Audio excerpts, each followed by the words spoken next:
Hello, friends. What makes a man a king? A sword, a throne, or a whisper from the gods?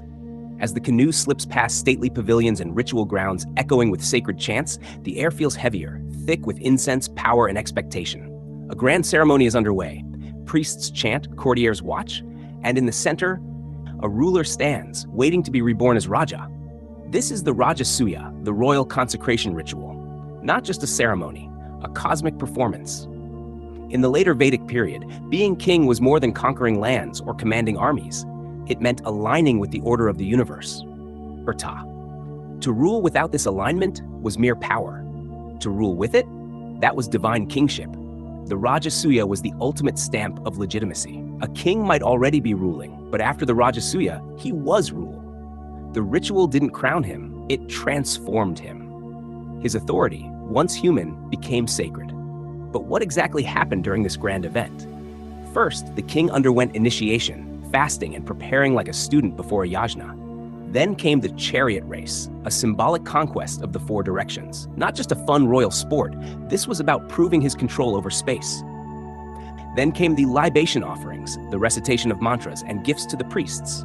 Because no king rises alone, he must be upheld by brahmanas, who wield not swords but syllables. They chant verses from the Rig Veda, the Sama, and the Yajur, each carefully selected to represent cosmic harmonies. The king, silent and poised, becomes the axis of this spinning wheel. One dramatic moment, the Abhisheka, the ritual bath. Sacred waters from multiple rivers are poured over the king's head.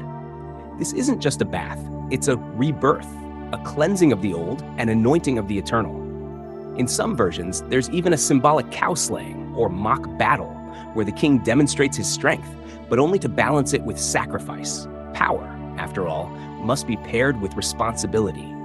The ritual ends with lavish feasts, charity, and sometimes even a soma sacrifice. Yes, that mysterious elixir returns once more, now part of the king's ascent.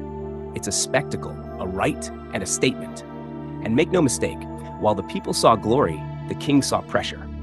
The ritual wasn't just about receiving blessings, it was about earning them. With every mantra and motion, he was binding himself to Dharma. A wrong step? A mispronounced chant? The entire cosmic balance could be disturbed, or so the priests warned. So why go through all this? Because in the Vedic world, ritual was reality. To perform was to become, and for a king, this performance wasn't optional, it was existential. But beneath all this fire and formality, a quiet question began to stir. What if power wasn't outside, but inside? What if the truth didn't sit on a throne, but in the soul?